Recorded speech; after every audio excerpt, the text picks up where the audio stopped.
손상병 시인, 유명한 시인인데 이 양반 시는 요 한 편이에요, 한 편. 우리 교과서에 실려 있고 자주 나오는 시가 귀천, 하늘로 돌아간다.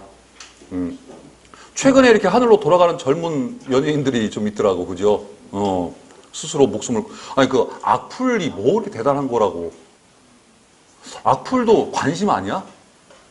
관심 있으니까 악플 다는 거 아니야? 제발 좀 나한테 좀 악플 좀 달어. 내 블로그에 들어와서, 난 그거 읽으면서 그렇게, 아, 얘도 나한테 관심이 있구나. 나는 기분 괜찮을 것 같은데? 자, 읽어봅니다. 1년. 나 하늘로 돌아가리라. 새벽빛와 닿으면 쓰러지는 이슬 더불어 손에 손을 잡고, 예, 이슬, 순수를 상징하죠, 순수. 그러니까 나는 평생 동안 순수하게 살다가 가겠다. 다음에 2연. 나 하늘로 돌아가리라. 노을빛 함께 단둘이서 기슭에서 놀다가 구름 손짓하면은, 예, 노을빛. 이때 이 노을빛도 순수를 상징하긴 하는데, 이 노을빛이 마지막에 굉장히 아름답죠, 그죠? 실제 해가 질 때가 해가 뜰 때보다는 훨씬 더 빛이 아름다워요. 하지만 약간의 서글픔이 좀 있지요. 왜? 그 해가 지고 나면 어두워지니까. 이 얘기는 뭐야? 노을빛처럼 이 세상을 아름답게 살다 가리라. 그런데, 예, 새벽빛와 닿으면 쓰러지는 이슬처럼. 다음에 기슭에서 놀다가 구름이 손짓하면 일로 와. 그럼 바로 간대. 바로 이게 죽음의 초탈한 달관적 태도를 보이고 있지요. 뭐 그렇게 죽음에 대해서 공포감도 없고 두려움도 없고 또 슬픔도 별로 없고 그냥 무슨 일상사를 다 이렇게 맞이하는 듯한 그런 느낌을 주고 있죠, 시 자체가. 그래서 천상병 그러면 달관이란 단어가 먼저 떠올라야 돼. 달관이란 단어가 떠올라야 되는 시인이 두 명 있다고 그랬죠. 천상병, 다음에 박목월. 3년 갑니다. 나 하늘로 돌아가리라. 아름다운 이 세상 소풍 끝내는 날 가서 아름다웠더라고 말하리라. 바로 소풍. 이 인생은 소풍, 그 하루하루가 소풍과 같은 날이다. 즉, 이 시적 화자의 천상병 시인도 그랬지만은 무욕과 순진함, 이 두 단어가 천상병의 실은 주제의식이에요. 무욕, 욕심이 없어. 순진, 순수해, 이 양반은.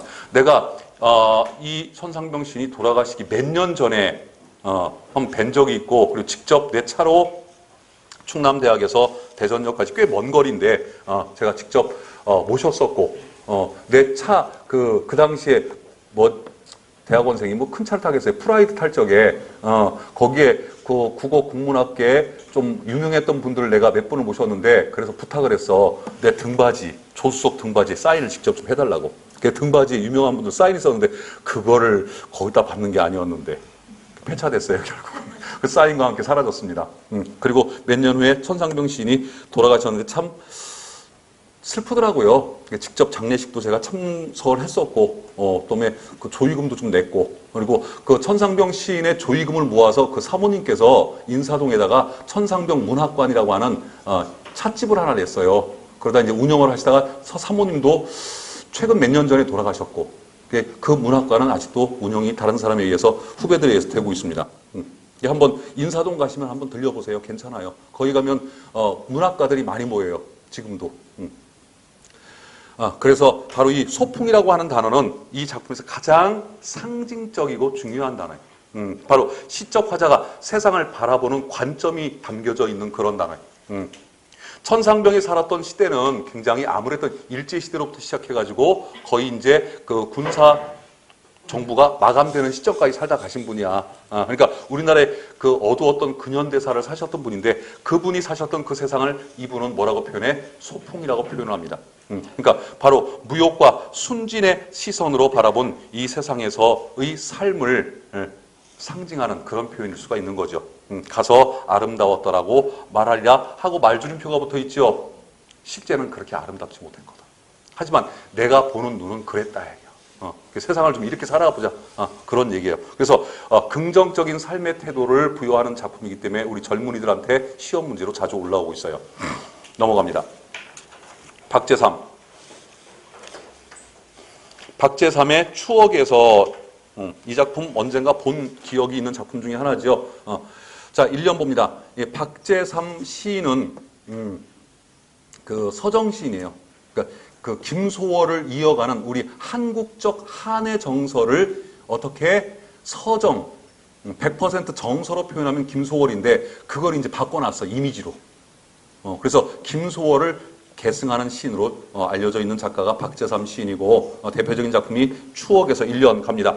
진주장터 생어물 전에는 바다 밑에 깔리는 해 다진 어스름을 이연 우롬매 장사 끝에 남은 고기 몇 마리에 빛바라는 눈깔들이 속절없이 은전만큼 손 안 닿는 한이던가 우롬매야 우롬매까지 1년과 2년의 주인공은 엄마야 엄마.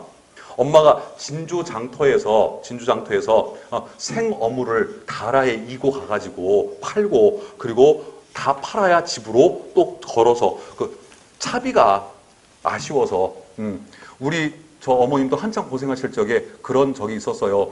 그 차 타고 들어오면 그 통행금지 안 걸렸을 텐데 그걸 기어코 그 차비가 아까워서 택시비가 아까워가지고 그 택시를 못 타고 걸어 들어오다가 집을 약 200m 앞에 둔 상황에서 통행금지에 걸려버렸어 경찰관한테. 그날 밤에 못 들어오셨어요. 그때가 내가 초등학교 4학년 때니까 밑에 동생들 둘이 있고 이게 초등학교 4학년이면 뭐 어린애잖아, 그죠? 밤을 꼬박 세워서 내가 태어나서 처음으로 밤새운 거야 그게. 그 전까지는 밤새울 일이 별로 없죠. 그 다음날 오후 4시가 돼서야 어머님이 돌아오셨는데 구치소에서 경찰서에서 그 설렁탕이라도 하나 시켜서 좀 드시지. 돈은 있어요. 그 전날 벌었던 돈인데 그것도 아끼려고 꼬박 또 굶으신 거야. 결국은 그 전날 벌었던 돈 거의 대부분을 통행금지 걸려가지고 경범죄 벌금으로 물고 그리고 집에 돌아오셨는데 그때는 어머니가 약속한 거예요. 어린 마음에. 밤새도록 내가 잠도 못 자고 어머니를 기다렸는데 어머니가 뭐 들고 온 게 하나도 없잖아. 그죠? 다 털리고 왔으니까. 지금 생각해보면 참 내가 어린 마음에 왜 그랬는지 후회는 됩니다만은 아무튼 그런 기억들이 있었던 세대가 우리 세대고 바로 여기 나오는 어머니는 우리 세대, 여러분들한테는 할머니급 되는 그런 세대가 되겠죠. 그래서 여기 보면은 해다 진 어스름, 시간적 배경이 일단은 암울하게 느껴지죠. 암울하게. 그리고 빛바라는 눈깔, 다음에 은전 이런 것들은 바로 뭐와 매치가 돼? 오히려 역설적으로 반어적으로 어머니의 한과 매치가 되죠. 한과. 다음에 3년 봅니다. 별밭은 시작. 별밭은 또 그리 멀리 우리 오누이의 머리 맞댄 골방 안 대어 손시리게 떨던가 그래서 3년의 주인공은 어머니를 기다리는 오누이의 모습을. 내가 그때 오누이였어. 내가 오빠였고 밑에 여동생이 둘이었으니까 딱 오누이네. 사연 진주남강 시작. 진주남강 막다에도 오명가명 신세병이나 밤빛에 보는 것을 누가? 어머님이. 그러니까 해가 뜨기 전에 껌껌할 때 나가서 해가 지고 껌껌할 때 들어오니까 어머님은 진주남강을 항상 스치고 다녔는데 진주남강을 한 번도 본 적이 없죠. 제대로. 여수밤바다가 아니라 진주남강 밤강을 열심히 보고 다녔던 거예요. 우롬매의 마음은 어떠했을 것 같아. 참 한이 맺혔겠지, 그죠?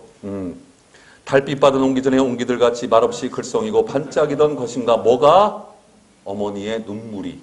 이때 눈물은 두 가지 의미로 해석이 돼요. 첫 번째는 좀 부정적인 의미로 어머니의 한. 좀 긍정적 의미로 어머니의 자식에 대한 사랑. 뭐 이런 식으로 두 가지로 해석이 가능한 겁니다.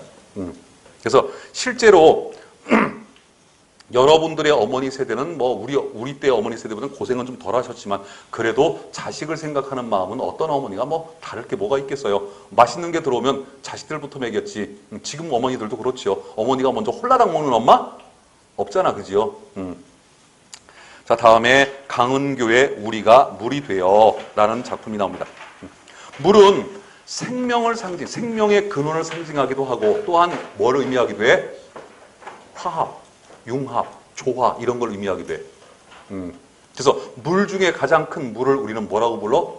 바다. 다 바다로 가서 이렇게 합쳐지죠. 모든 게 다.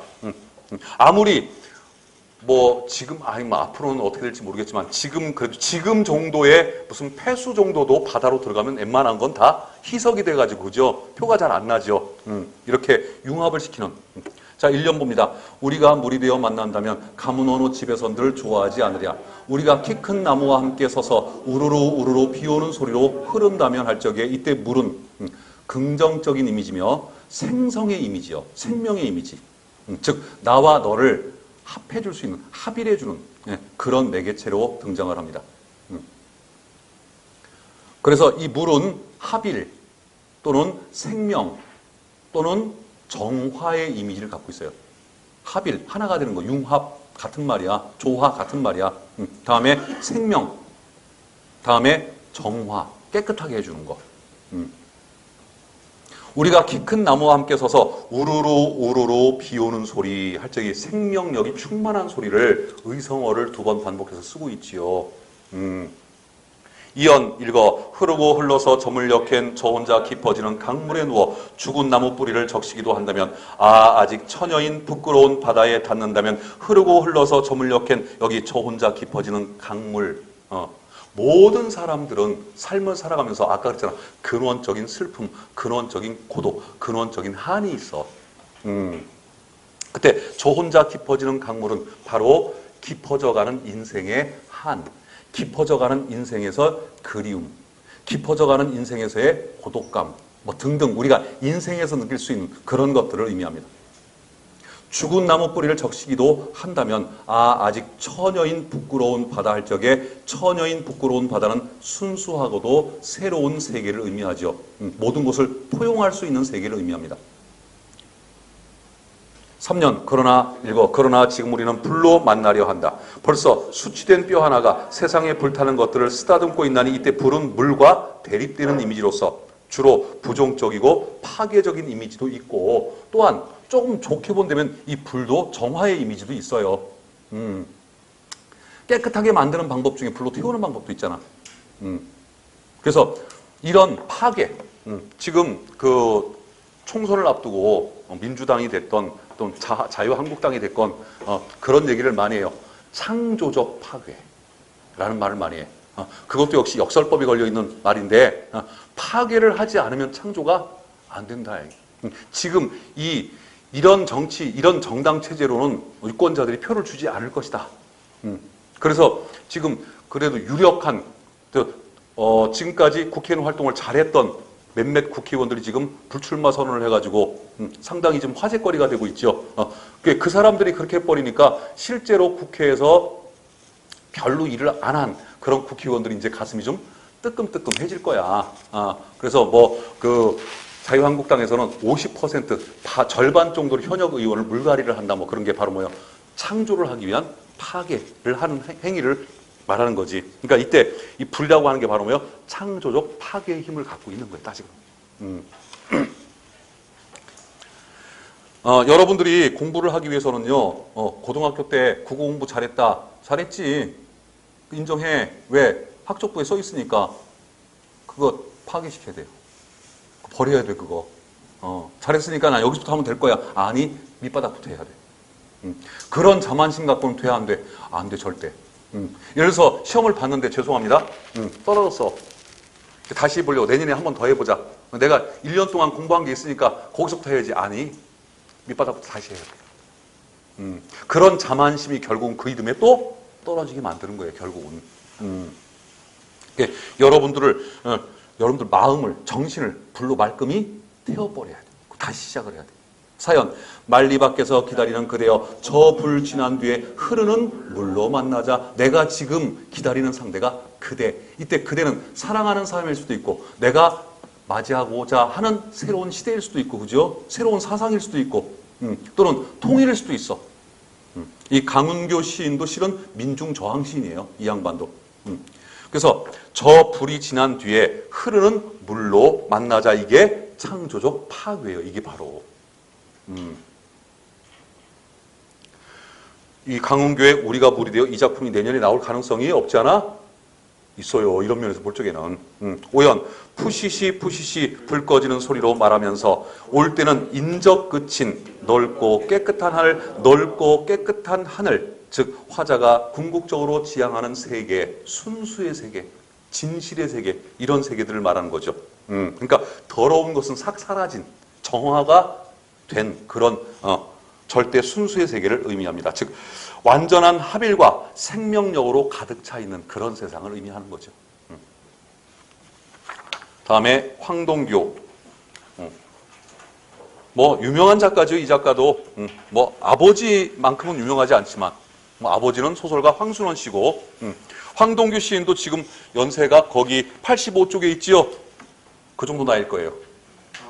그 정도 나이일 거예요. 해필 또 나이하고 쪽수하고 거의 비슷한데 그 정도 나이쯤 돼서 85세가 넘었을 수도 있고 아마 80대 중반으로 제가 알고 있는데 그 정도 나이일 거예요. 그러면 황순원 작가가 어느 정도인지 나이가 알겠죠. 그죠? 꽤 오래된 작가예요. 황순원. 그런 오래된 작가의 작품들이 지금도 출제가 되고 있어요. 자, 황동규의 조그만 사랑 노래 이 작품하고 우리 책에는 안 실려 있는데 즐거운 편지라고 하는 작품이 있어요. 즐거운 편지. 이거 꼭 제 블로그 와서 공부해 두세요. 즐거운 편지.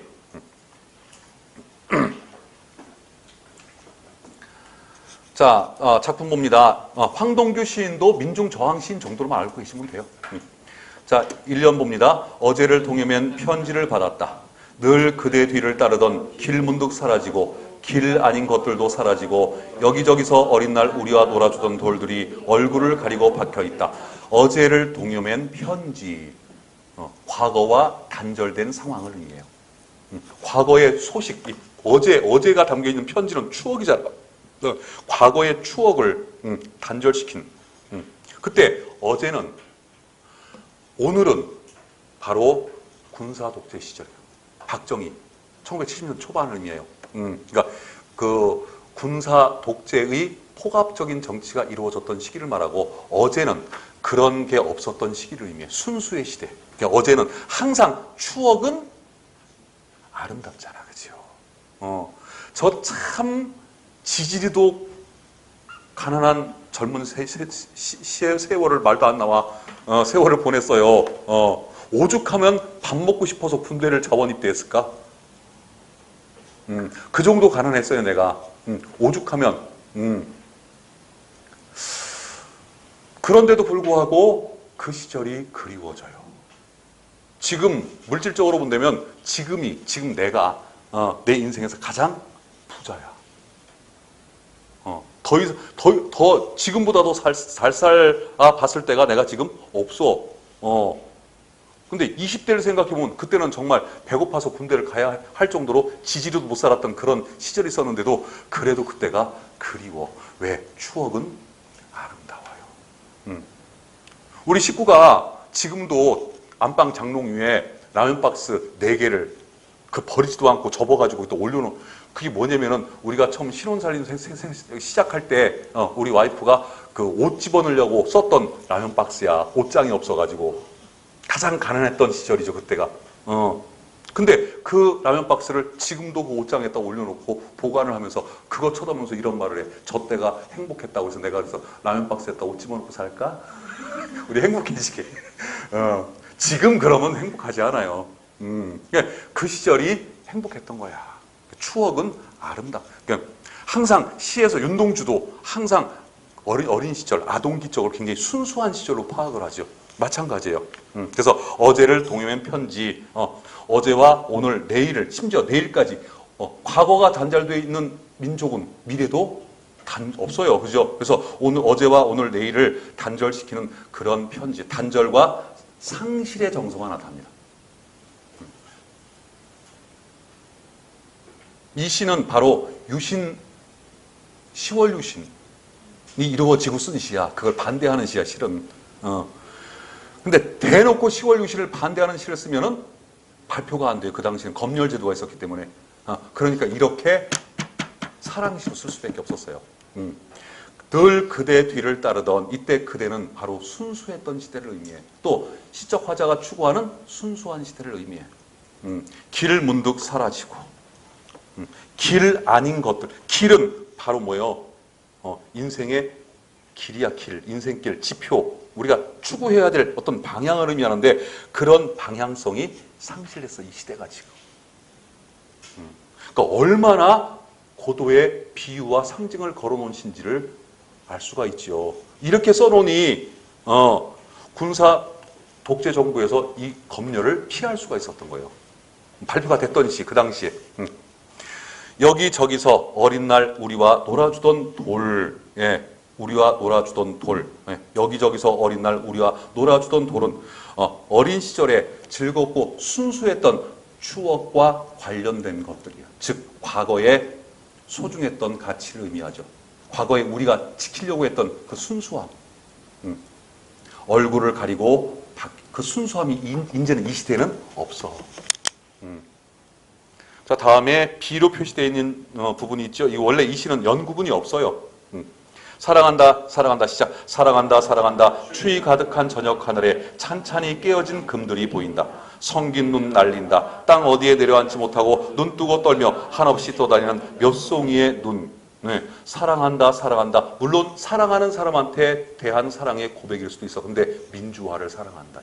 자유와 평등을 사랑한다라는 고백일 수도 있어. 또는 내가 추구하는 이상향을 사랑한다. 여러분들은 공무원증을 사랑한다일 수도 있어. 다 각자가 추구하는 이상이 있고 꿈이 있으니까, 그죠? 추위 가득한 저녁 하늘이란 당대의 안타깝고 고통스러웠던 현실을 의미하죠. 성긴 눈이나, 예, 이 황동규 씨의 특징이야, 이게. 황동규 씨에는 성긴 눈이 나와, 항상. 눈이 그냥 눈이 아니라 성글게 내리는 눈. 성글다라는 얘기는 뭐예요? 띄엄띄엄 있다. 띄엄띄엄 있다. 촘촘하다의 반대말. 성글다. 그러니까 눈이, 한방눈은 많이 쏟아지죠. 그죠? 근데 황동규 씨에 나오는 눈은 성긴 눈이고, 그리고 이놈의 눈이 서해안, 대천에 내렸던 눈처럼 이게 옆으로 날려. 밑으로 떨어지지를 못해. 즉, 정착을 못해. 방황을 해. 바로 이게 뭐냐면, 유신시대 때, 거기에 저항하지만 대놓고 저항할 수 없었던 바로 양심적인 지식인층의 모습을 이렇게 그려내는 거예요. 자기 같은. 바로 윤동주 시인도 마침 그런 걸 그려낸 거야. 윤동주 시인도 식민지 시대에 일제와 타협하지도 못하고 그렇다고 대놓고 저항하지 못하는 그런 지식인 계층의 모습을 부끄럽다라고 스스로 참괴하는 모습을 보였죠. 그런 모습이 이게 바로. 그래서 성긴 눈 날린다. 그 눈이 땅 어디에 가라앉질 못해. 정착을 못해. 그리고 눈 뜨고 떨며 한없이 떠다니는 방황. 이 시대, 그래서 그 허무주의라고 하는 주의가 나타났고, 그 허무주의 시 박인환의 목마와 숙녀가 한참 많이 읽혔던 그런 시대입니다. 몇 송이의 눈과 같은 그런 인생을 우리가 살고 있다.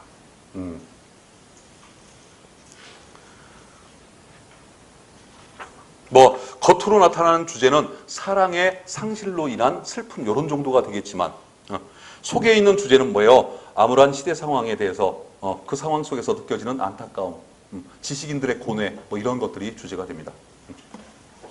넘어갑니다. 다음에 황동규의 풍장이라는 시도 있는데 이것도 유명한 시예요. 원래 이 풍장이라고 하는 이건 장례한 방법인데, 주로 우리나라는 진도 같은 뭡니까? 바닷가 마을에서, 섬 마을에서 많이 이루어졌던 건데, 섬은 농토가, 땅이 없잖아. 그러니까 거기서 뭐 심어 먹을 땅도 없는데 죽은 사람 묻을 땅은 더더욱더 없는 거야. 그건 수장이고, 풍장은 뭐냐면 이제 사람이 죽으면은 그냥 수의를 입힌 채로 절벽 같은 데다가 그냥 놔요. 놓고 거기다 가마떼기 하나 이렇게 해놓고 그냥 몇 년을 기다려. 한 3, 4년. 그러면 이제 자연스럽게 비바람에 의해서 썩기도 하고, 다음에 또 뭐 갈매기 때나 또는 까마귀 때나 독수리 때가 뜯어먹기도 하고 해가지고 뭐만 남아? 뼈만 남아. 뼈만 남았을 때 가가지고 이제 옹기, 여러분들 왜 그 오리구이, 차륵구이 하는 그 옹기 있죠? 그게 풍장에 썼던 옹기야, 실은. 그걸 이제 가지고 가서 그 뼈를 추려서 이렇게 담고 그거를 그냥 평평한 땅에다가, 봉분을 안 해. 평평한 땅에다가 묻어요. 그래서 바람에 장사 지낸다는 뜻으로 풍장이라고 했어요. 이 풍장, 이 작품은 살아서 유신시대 독재 때문에 자유를 못 느껴. 차라리 내가 풍장을 당해서 바람과 함께, 바람처럼 좀 자유롭게 좀 죽어서라도 좀 자유를 찾고 싶다라는 그런 시가 이 풍장이라는 시예요. 넘어갑니다. 쭉 넘어가서 곽재구의 사평역에서. 이 작품도 우리 공시에 나왔던 작품이고 또 유명한 작품이죠. 곽재구의 사평역에서를 소설로 만든 작품이 바로 임철우의 사평역이라는 작품이 있다고 그랬죠. 자, 작품 봅니다. 곽재구 시도 민중저항신. 연구분이 없는 시입니다. 읽어봅니다. 시작. 막차는 좀처럼 오지 않았다. 이 첫 문장에서 이미 딱 잡혀, 이 작품은. 우리나라 시 중에 첫 문장이 가장 멋있는 시 중에 하나가 바로 이 사평역에서예요. 뭐가 그렇게 멋있어? 첫 문장을 읽어보고 첫 문장이 암시하는 걸 딱 보면은 이제 이 시가 어떻게 갈 건지를 알아. 그리고 두 번째로 유명한 시가 바로 서정주의 무등을 보며. 아니다. 서정주의 자화상. 첫 출발이 아버지는 종이었다. 자화상이라고 하는 시는 뭐예요? 자화상이란 그림은 내가 나를 보고 그리는 거예요. 그 자화상이란 제목으로 된 시는 나의 인생을 반추하는, 들여다보는 그런 시잖아. 그때 자신의 창피한 과거, 남한테 드러내놓고 싶지 않은 그런 자신의 신분을 먼저 딱 밝혀요. 애비는 종이었다. 첫 문장이. 그럼 종이었던 시절은 신분제가 있었던 시절이죠. 그죠? 그럼 애비가 종이면 나도 내가 종인 걸 이렇게 밝히고 싶어? 자기소개서에? 이게 자기소개서를 쓸 때 가장 중요한 게 바로 첫 문장이에요. 첫 문장에 아주 짤막하게 함축적으로 자신의 특징을, 자신만의 본질을 밝힐 수 있는 문장을 한 문장 적어주는 거. 마치 종으로 한 방 땡 하고 때리는 듯한 그런 느낌이 오게. 그러면 그걸 읽는 사람, 이거 뭐지? 무슨 뜻이지? 왜 이렇게 적어놨지? 대부분 자기소개서를 쓰라고 그러면 참 천편일률적으로 써. 특히 공무원 자기소개서는. 제발 좀 이제 우리 공무원들도 좀 바꾸자고. 그런 자기소개서가 한 편만 나타나도 걔는 내가 보기 면접 자기소개서 통과될 것 같아. 자기소개서를 쓸 때 꼭 봐야 되는 시가 바로 서정주의 자화상 일행, 애비는 종이었다. 다음에 곽재구의 사평역에서 막차는 좀처럼 오지 않았다. 이 첫 문장이 굉장히 좋은 첫 문장이에요. 자, 막차. 우리가 흔히 비유적으로 인생의 막차라는 말을 써. 난 인생의 막차를 탔어. 좋은 뜻이야, 나쁜 뜻이야? 좋은 뜻은 아니죠. 대체적으로 흑수저들이 주로 다 막차를 탄 인생이 되죠. 근데 막차조차도 지금 못 타고 있는 인생들이, 이 인생들은 막차는 좀처럼 오지? 그 막차마저도 지금 못 타고 있어. 그 막차를 기다리고 있어요. 흔히 막차를 기다리는 사람들은 대부분이 흑수저고, 다음에 첫 차를 타는 사람들도 흑수저고. 서울에서는 새벽 4시에 첫 버스가 운행이 됩니다. 새벽 4시인가 4시 반에. 첫 차를 타는 사람들은 대부분이 빌딩 청소하는 사람들이야. 빌딩에서 근무하는 사무원들이 출근하기 전에 청소부터 해놔야 될 거 아니야. 첫 차 타는 사람들. 그리고 그 사람들이 퇴근한 다음에 또 청소해야 될 거 아니야. 그럼 그 사람들이 또 뭘 타? 막차를 타요. 그때 막차가 의미하는 상징적 의미만 하면 이 시는 그냥 잡혀나가는 시예요. 자, 다음에 이때 막차는 바로 민중계층들의 끊임없는 기다림과 그리움의 대상. 민중계층은 끊임없이 기다려야 돼. 자기 차례를. 그 차례가 잘 안 와. 끊임없이 무언가를 그리워해야 돼. 그 그리워하는 게 뭐야? 바로 잘 먹고 잘 사는 일이야. 근데 그 일이 잘 안 와요. 희한하게도. 저는 밥에 대한 그리움을 압니다. 밥이 그리워서 군대 간 거야. 그러니까 나는 민중이라고 볼 수가 있어.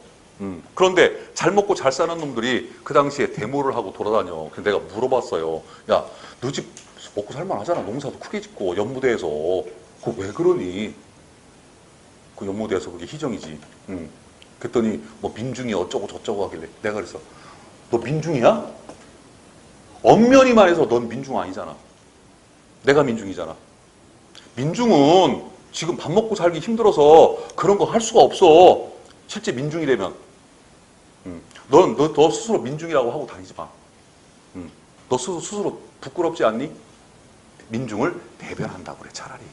그게 맞잖아요. 그죠? 민중계, 진짜 흑수저들은요, 바빠서 무슨 민중운동할 시간조차도 없어. 그럴 만한 힘도 없어, 그죠? 그게 민중계층이야. 대합실 밖에는 밤새 송이눈이 쌓이고 흰보라 수수꽃 눈시린 유리창마다 톱밥난로가 지펴지고 있었다. 이때 송이눈 다음에 흰보라 수수꽃 이런 것들은 다 부정적 이미지예요.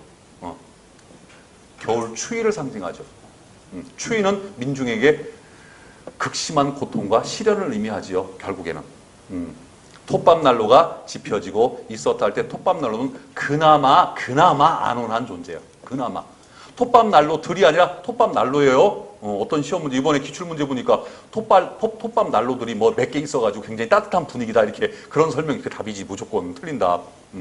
그 넓은 대합실에 그 추운 겨울에 톱밥난로 하나만 켜져 있는 거야. 그러니까 사람들이 대합실에 있는 사람들이 대부분 다 어디로 모여? 그 난로가로 모이겠죠. 추우니까. 그 몸처럼 몇은 졸고 몇은 감기에 쿨럭이고 힘겨움 삶에 지친 민중들의 모습을 이렇게 표현하고 있죠. 그리웠던 순간들을 생각하며 나는 한 줌의 톱밥을 불빛 속에 던져주었다. 누구한테나 그리웠던 순간은 있어. 왕년은 다 있어. 저도 문학소년 청년 시절에 문학의 소재를 구하기 위해서 내가 이 세상을 다 경험하지 못하잖아요. 아무리 가난해서도. 그래서 이제 내가 경험하지 못한 노숙자들을 어떻게 하든 취재를 좀 해보려고 그 당시 서대전역이 우리 집에서 지금도 가깝지만 그 당시 집도 가까워서 그래서 밤 12시쯤에 서대전역을 갈 적에 막걸리 한 2병 사갖고 가요. 가면은 노숙자들이 그 난로가에 모여가지고 이제 잘 준비를 하고 있을 때 그때 가가지고 막걸리 한 잔 이렇게 주면서 옛날 얘기 좀 해달라고 당신 살아온 삶의 얘기 좀 해서 다 각자 경험이 다르잖아. 그런 게 소설의 소재가 될 수 있고 시의 소재가 될 수 있어요. 내가 사랑의 시를 썼다고 해서 누굴 사랑해서 쓰는 건 아니야. 그렇게 가정을 하고 쓰는 거지. 그때 이제 그 사람들 얘기를 들어보면 그 사람들도 잘 나갔을 때가 있어. 그 얘기를 해. 왕년 얘기를. 왕년에 나도 뭐 어쩌고 저쩌고. 그럼 내가 지금 듣고 싶은 건 그 얘기가 아니거든. 좀 고생스러운 얘기를 좀 듣고 싶은데 왕년 얘기를 자꾸 꺼내. 그래서 그리웠던 순간들을 생각하며 나는 한 줌의 톱밥을 불빛 속에 이것조차도 없으면 우리 민중계층은 못 살아요. 톱밥을 던져 주었다는 의미는 이건 구체적인 행동으로 묘사를 했는데 실은 뭐냐면 각자가 그 대합실에 있는 민중계층 각자가 자기가 왕년에 잘 나갔던 때를 떠올렸다 이런 뜻이야. 그 난로에 톱밥을 집어넣는 순간 갑자기 환하게 난로가 이렇게 펴지면서 따뜻해지죠. 그죠? 즉 그런 기억이 떠올라오는 것을 톱밥이 던져지는 걸로 이렇게 구체화시킨 겁니다. 그래도 옛날에 과거의 추억 중에 자기가 잘 나갔던 때 한 번쯤이라도 기억을 해야 그게 그나마도 행복하니까 이 순간을 버티는 거야. 이 민중계층들한테는 미래가 없어. 뭐만 있어? 과거만 있어. 그나마도 잘 나갔던 기억이 한 번도 없는 사람은 그나마 정말 불행한 사람이죠. 다음에 내면 시작. 내면 깊숙이 할 말들은 가득해도 청색의 손바닥을 불빛 속에 적셔두고 모두들 아무 말도 하지 않았다. 그렇죠. 내면 깊숙이 할 말은 많아. 근데 그 말 해봐야 뭐 할 거야. 지금 이 현실이 이런데. 그래서 모두들 아무 말도 하지 않았다. 무슨 태도? 체념적 태도. 다음, 산다는 것이 때론 술에 취한 듯 한 두릅의 굴비, 한 광줄의 사과를 만지작거리며 귀향하는 기분으로 침묵해야 한다는 것을 모두들 알고 있었다. 이때 한 두릅의 굴비, 지금은 무지하게 비싸죠. 사과도 바나나보다 비싸 지금. 근데 이때 70년대만 해도요. 굴비, 갈치 얘네들이요. 서민 음식이었어요. 동태, 최고 서민 음식이었어. 진짜 못 사는 사람들이 먹는 게 동태찌개야. 근데 지금은 생태찌개 없어요. 생태 자체가 그죠. 우리나라 동태는 대부분 다 러시아산, 일본산이지 생태는 구경할래? 그래서 살아있는 생태를 잡아갖고 오면 현상금 주겠다. 지금 몇 년 전에 그거 걸어놨다. 요즘에 그걸 안 하는 이유가 지금 생태를 어떻게 구해가지고 지금 양식을 하고 있어. 국가에서. 그거를 이제 어느 정도 이제 치어가 완성이 되면 바다에 뿌리려고. 그래서 다시 생태를 복원하기 위해서 지금 하고 있다고 뉴스를 보니까 그러니까 별거 아닌 서민적인 음식들이 이게 다 지금 그 당시만 해도 그러니까 귀향을 할 때는 적어도 명절날 귀향할 때는 좀 값비싼 거, 귀한 걸 들고 귀향을 해야 되는데 이 사람들은 그걸 살 여유조차 없는 거예요. 겨우 요 정도밖에. 그러니까 할 말이 없어. 그러니까 침묵해야 돼. 즉 침묵할 수밖에 없는 민중계층의 한이 여기서 표현되고 있는 거죠. 그리고 민중계층이 떠들면 뭐 할 거야? 뭐가 들어지는 지금은 그래도 좀 뭡니까? 청와대 신문고 같은 데다가 글이라도 올리고 그러면 조회수가 많아지면 좀 누구라도 좀 들어주는데 유신정부 시대 때는 들어줄 사람이 없죠. 자, 다음에 오래 앓은 기침소리와 쓴약 같은 입술 담배 연기 속에서 싸륵싸륵 눈꽃은 쌓이고 그래 지금은 모두들 눈꽃의 화음에 귀를 적신다. 눈꽃의 화음. 네. 이 민중계층들의 삶의 애환을 달래주는 자연의 소리를 의미합니다. 자정 넘으면 낯설음도 뼈아픔도 다 서론인데 자정 넘으면 이제 이 민중계층들도 막차를 타고 집으로 이제 가는 일밖에 없어요. 이때 낯설음과 뼈아픔이 바로 민중계층이 겪어야 되는 고통이야. 다 서론인데 즉 삶의 허무감에서 나온 깊은 좌절의 표현이에요. 이게 지금. 고통과 슬픔으로 가득 찬 현실을 의미하는 거예요. 단풍잎 같은 몇 잎에 차창을 달고 밤열차는 또 어디로 흘러가는지 밤열차는 바로 민중계층들의 고달한 인생 역정을 상징하죠. 이때 아마 열차는 내가 젊은 시절에 탔던 그 싸구려 완행열차일 겁니다. 당연히 KTX는 아니고. 그리웠던 순간들을 호명하며 그리웠던 순간들을 호명하며 그리웠던 순간들을 환기시켜. 그래도 잘 나갔던 시절. 나는 한 줌의 눈물을 불빛 속에 던져 주었다. 한 줌의 눈물. 바로 민중 의식에 대한 어떤 동병상련의 의식. 민중 계층에 대한 어떤 그런 공감하는 그런 의식. 그래서 한 줌의 눈물을 불빛 속에 던져 주었다는 시적 화자가 민중과 함께 동감을 하는, 공감을 하는, 또는 격려하는, 또는 연민을 갖는, 또는 위로를 하는 그런 정서를 표현한 거예요. 그래서 이 작품의 주제는 소외된 사람들을 향한 연민과 사랑 이런 정도가 되겠죠. 넘어갑니다. 최승호의 북어. 그렇게 어려운 시 아니에요. 민중저항시예요. 다음에 황지우 시인도 민중저항시인. 현재 생존에 계시는 분이에요. 아까 황동규 시인도 그렇고 황지우 시인은 한예총 한국예술종합학교 초대 총장이었던 분이에요. 그때 그 한예총이 만들어진 게 내가 기억하기에 노무현 정부 시절인데 그때 초대 총장으로 계시다가 한 2년 하셨나?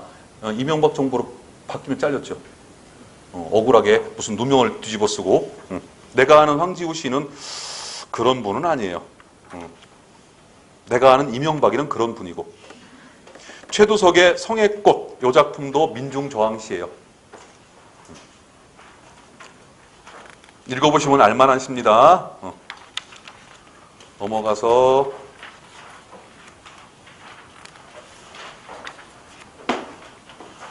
이형기의 낙화 94쪽.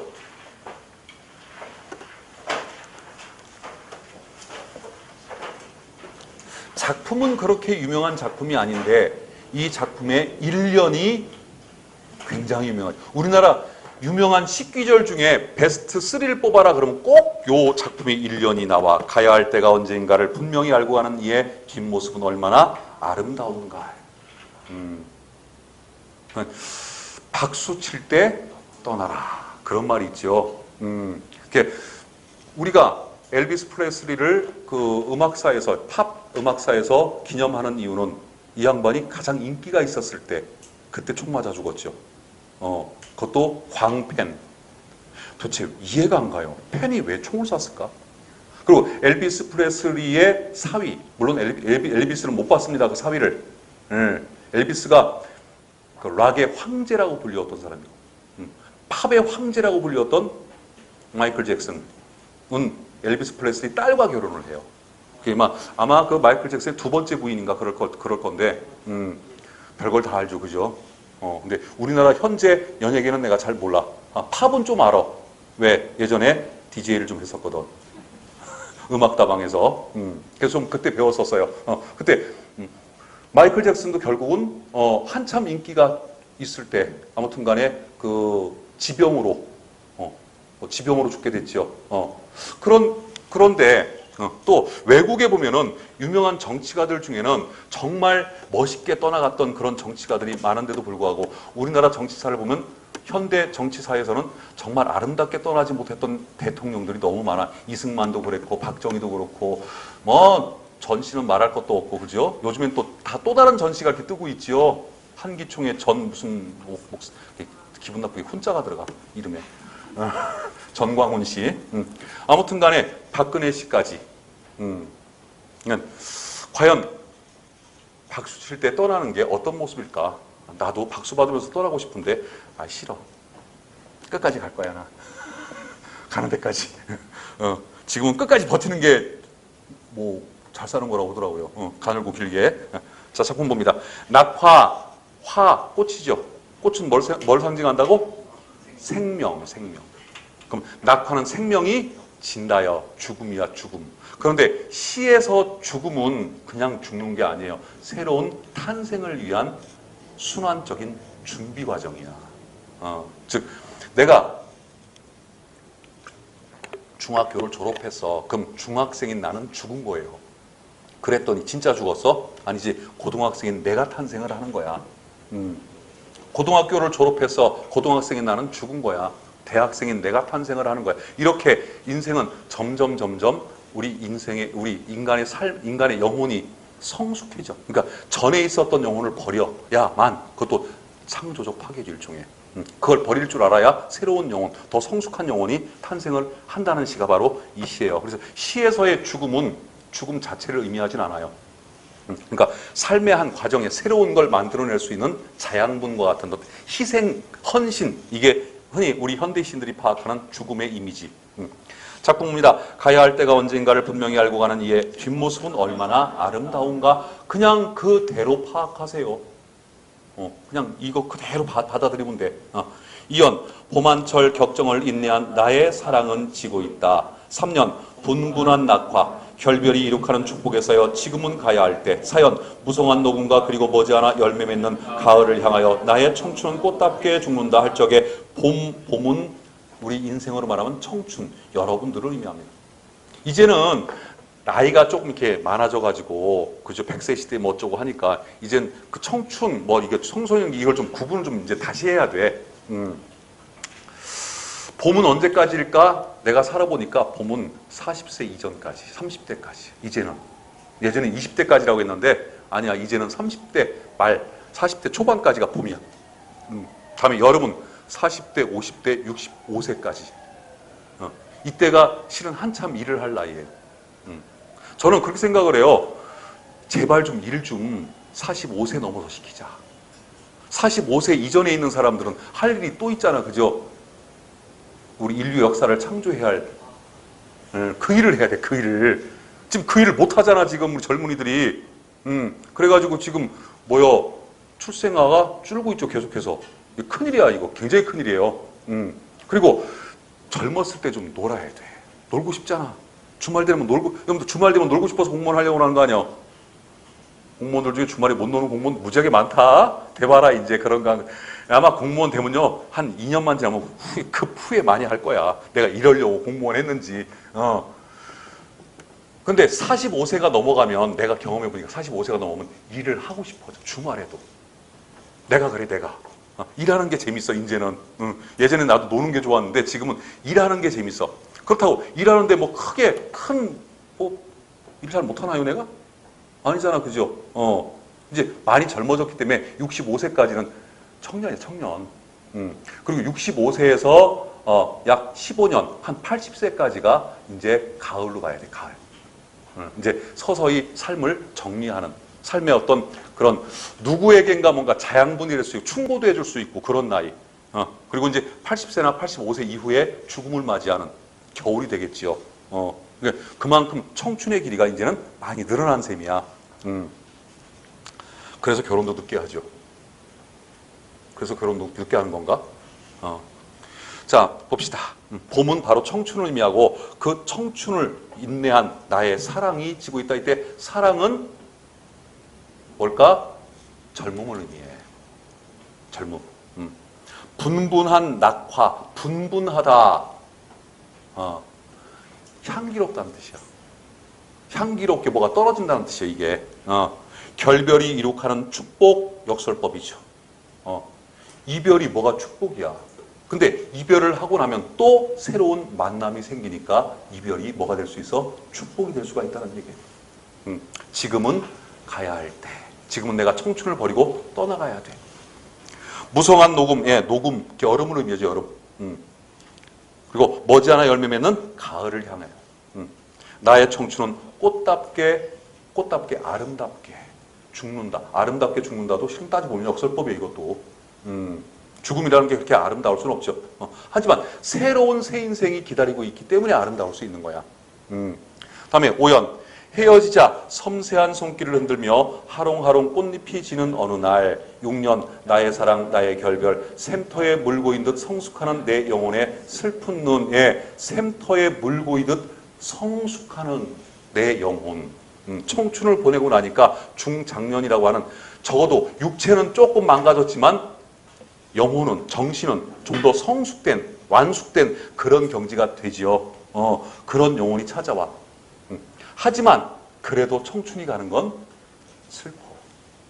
그래서 슬픈 그래도 청춘을 보내고 다시 중장년을 맞이하는 것을 지금 이 시적 화자는 그런 인생의 어떤 흐름을 순응하고 있죠. 순응. 그래서 가야 할 때가 언제인가를 분명히 알고 가는 이의 뒷모습은 얼마나 아름다운가. 그러니까 나도 아름답게 가겠다라는 그런 얘기를 하는 거예요. 저는 제가 지금 내 인생의 여름이라고 생각해요. 여름 끝 무렵. 왜? 한참 일을 할 수가 있잖아. 생산적인 활동을 할 수가 있고. 여러분들은 내 눈에는 다 뭐로 보여? 아직 봄이야. 시작도 안 했어, 인생 아직. 왜, 은정씨, 왜? 내가 보기엔 자네도 봄이야. 아직 멀었어. 내가 은정씨 나이 같으면 오축에서 떠내리면 막 날아다녔어. 그때는. 왜 그래? 그때 내가 90kg 나갈 때였어, 그때는. 지금부터 막 이랬었어요. 허리 둘레가 40인치였었어요, 그때. 그때 별명이 베들레헴. 베들리우스 쉐쉐쉐 이것이었어, 내가. 근데 그래도 10kg 이상 뺐으니까 성공한 거죠, 그죠? 다음에 정희성. 역시 민중저항 시인입니다. 정희성 시인은 우리가 신경림 시인이나 또는 이성부 시인이나 또는 목계장터를 썼던 누구 했었지? 목계장터? 왜 갑자기 생각이 안 나? 신경림이죠. 내가 신경림이라 해놓고 또 기억이 안 나는데 이런 분들이 대부분 농민을 대변하는 시인이었다면 정희성 시인은 주로 도시 노동자 계층을 대변하는 시를 썼어요. 이 양반이 서울대 국문과를 졸업하고 내가 알기로는 70년대 초반에 졸업을 하고 그리고 이제 노동운동에 나섰는데 어디로 갔냐면 난지도로 갔어. 난지도. 난지도에 갔는데 그 당시 난지도에 이제 무허가 판자촌들이 막 많았을 때요. 덕지덕지 막 딱지딱지 이렇게 살 때. 그게 다 농촌에서 오촌에서 올라온 사람들이지. 할 일 없으니까 거기서 모여가지고 이제 일용직 근로자 역할을 그런 일을 해서 하루 벌어서 하루 먹는 그런 노동자 계층이 살던 동네인데 거기를 박정희가 싹 쓸어버리고 거기다가 서울시 쓰레기 한치장을 만들어 버렸어요. 그때 아무런 보상도 안 했어. 그냥 불도저 갖고 와가지고 일시에 그냥 막 쓸어버렸어. 그냥 어떻게 했어요? 거기 살은 사람들이 아무리 무허가로 살았다고 하지만 그 사람들이 살 자리는 좀 찾아주고 내보내야 될 거 아니에요. 그런 게 하나도 없었어요. 그냥 밀어버렸어요. 그걸 정희성 시인이 겪고 나서 내가 아무리 노동운동을 해봐야 소용없구나. 내가 힘이 하나도 없는 걸.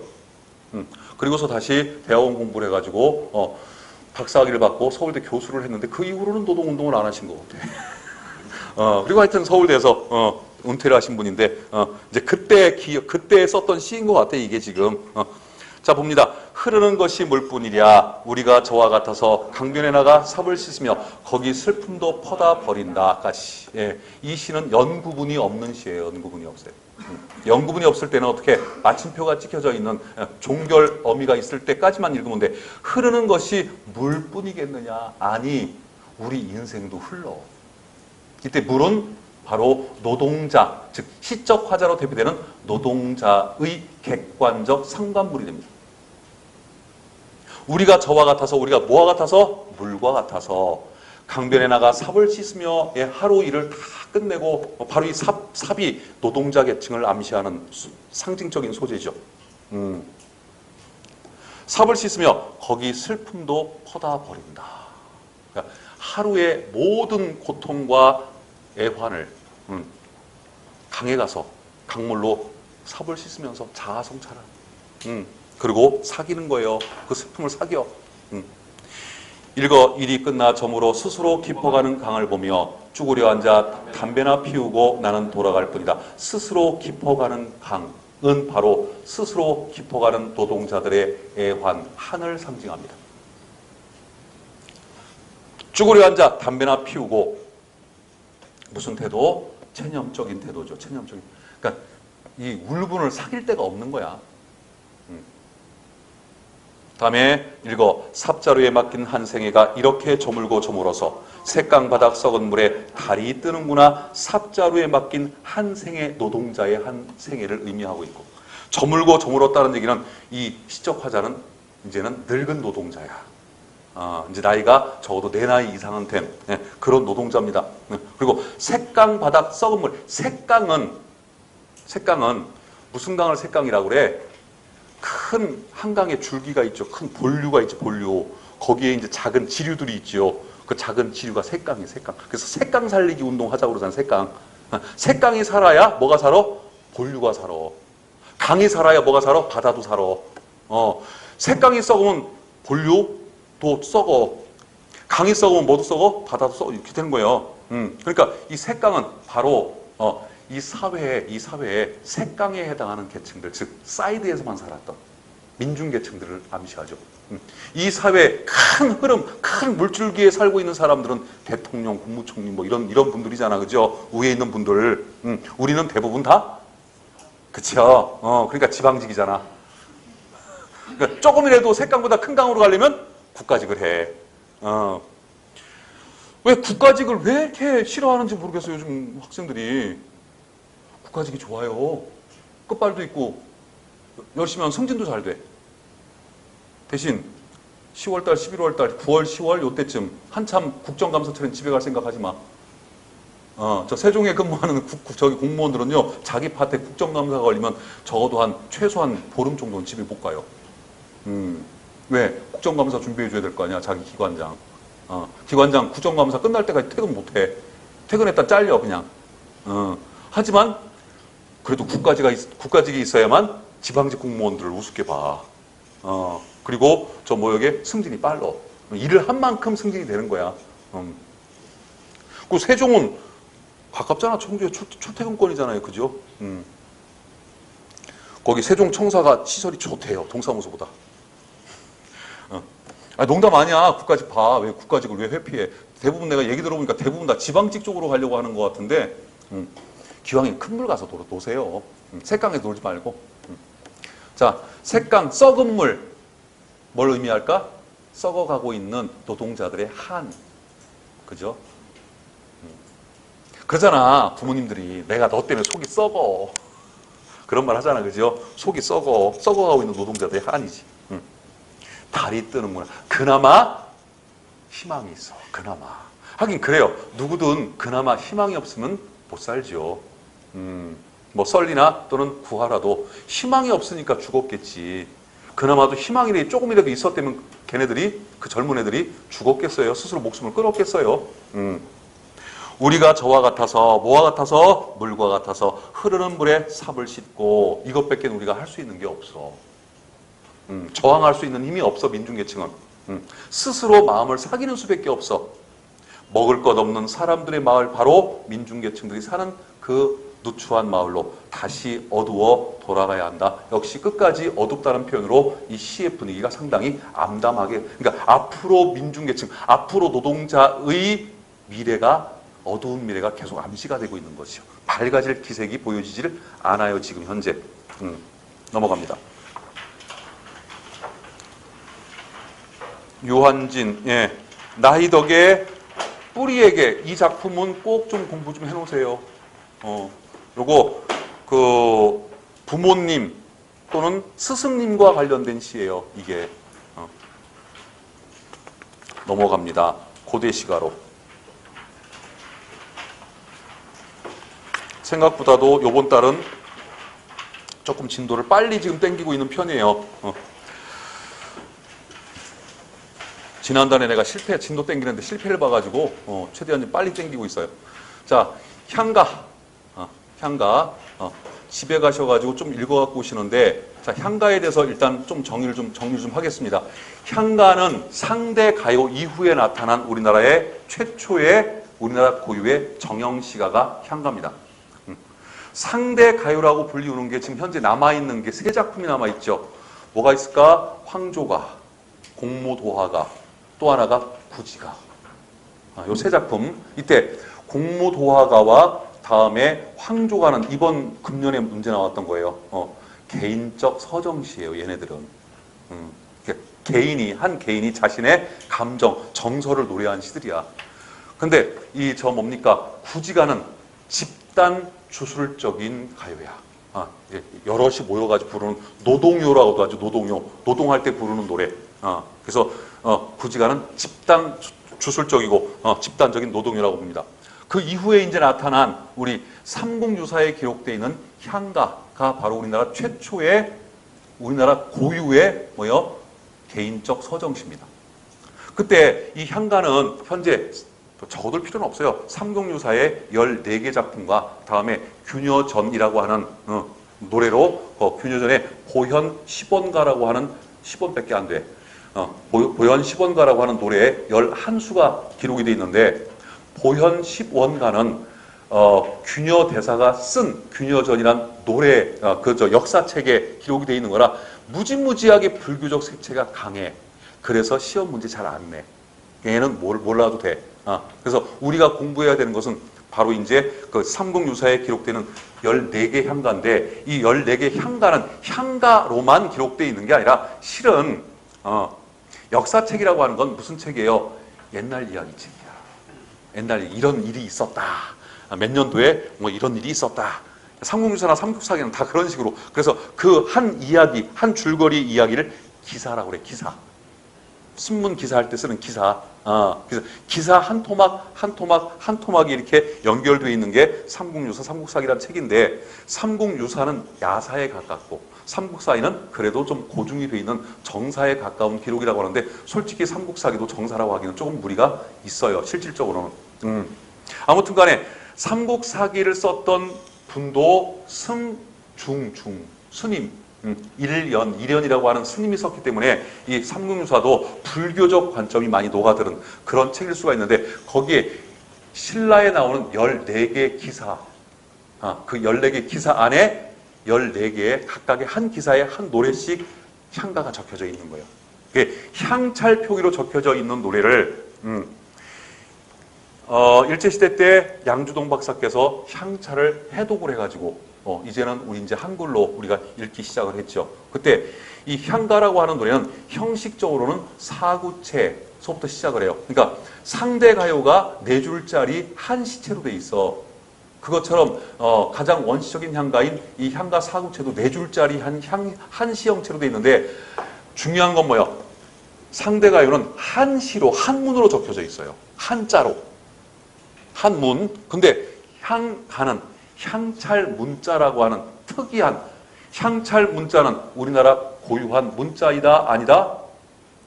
고유한 문자이다가 맞습니다. 한자로 돼 있으니까, 한자를 빌려다 썼기 때문에 고유한 문자가 아니다라고 하는데, 고유한 문자가 맞아요. 왜 그러냐면 한시는 한문으로 적어놨기 때문에 어순이 중국어 어순이야. 중국어에는 어미도 없고 조사도 없어요. 뭐? 접사도 있어요. 영어와 비슷해. 영어도 조사어미 없지. 접사는 있지요. 프리픽스하고 서픽스하고 그죠? 그러니까 우리말에는 조사와 어미가 있어. 이게 알타이어의 특징이야.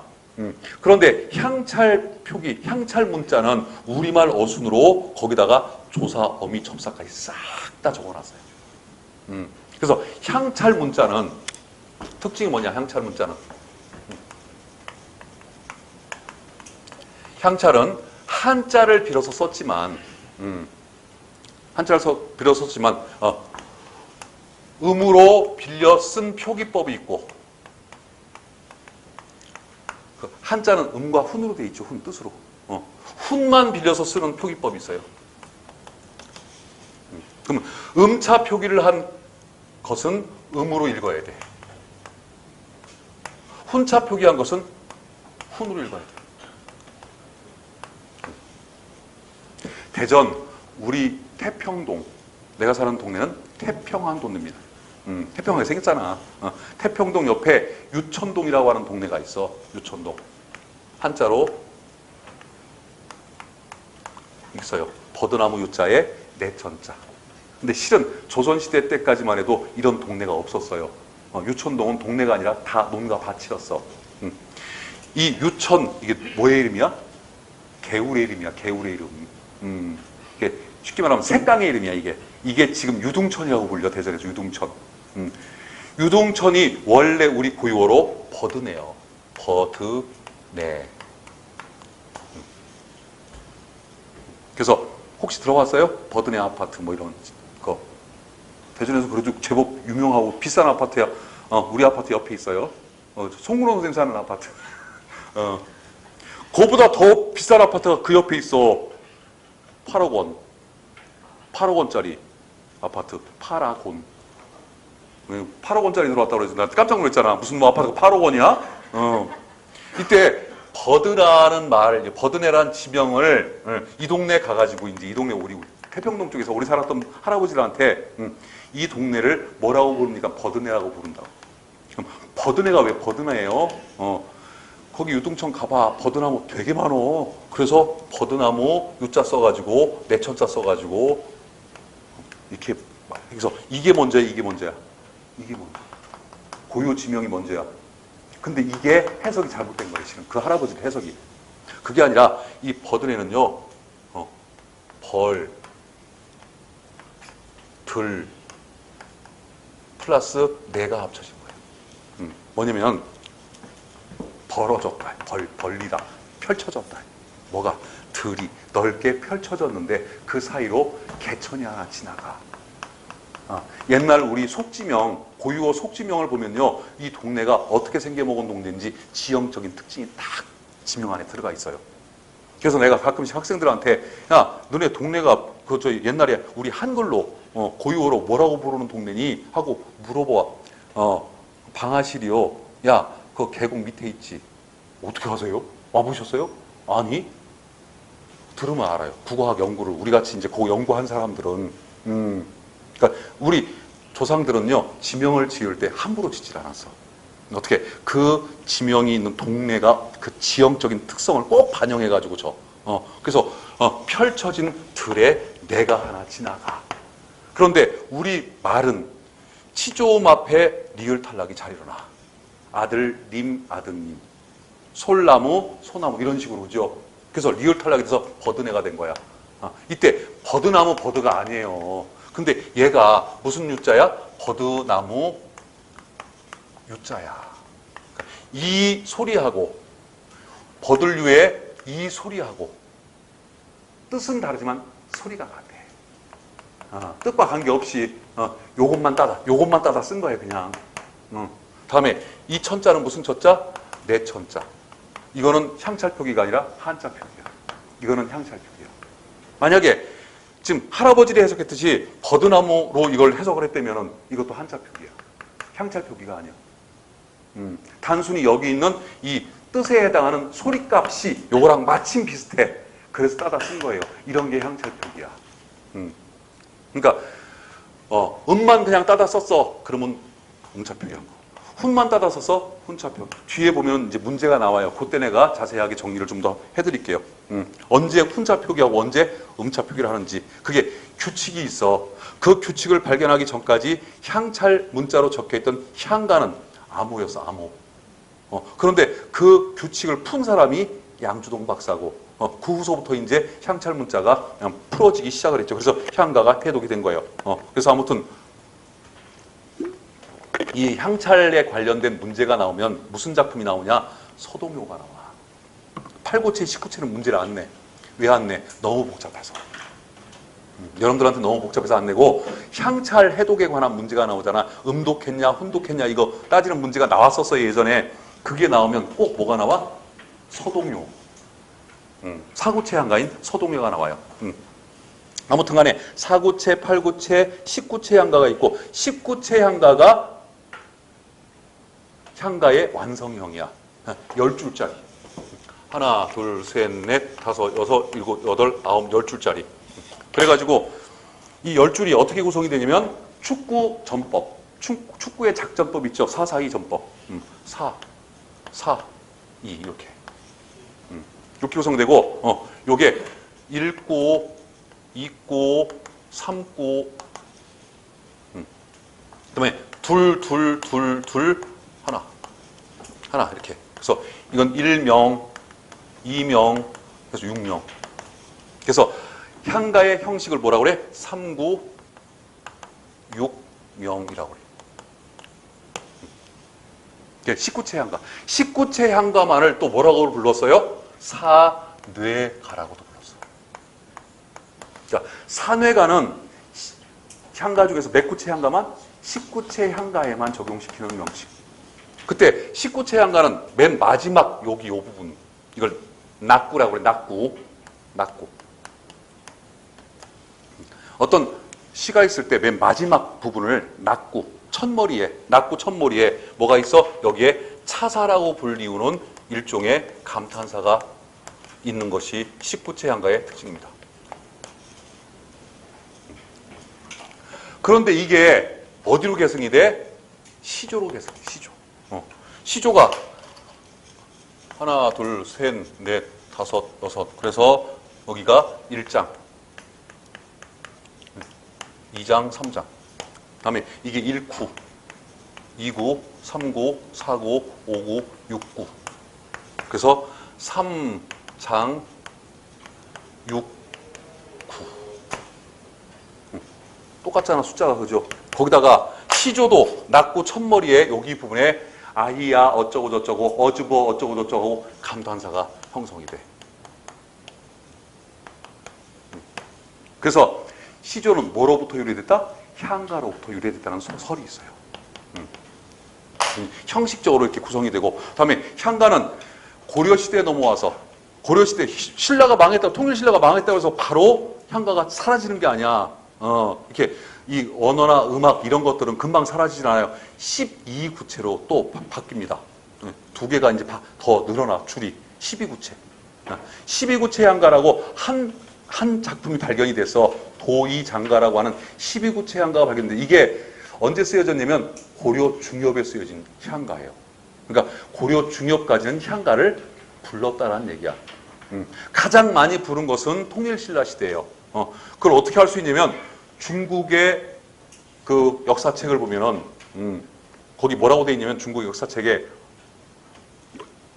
신라 수도인 경주에 가면 사람마다 향가라고 하는 노래를 부르고 다닌다라고 적혀 있어. 이게 중국 사람이 봐도 신라 사람들은 맨날 노래방 가 노래만 하고 앉았어. 향가만 맨날 불러. 그러니까 얼마나 향가가 유행을 했는지 알 수가 있는 대목이죠.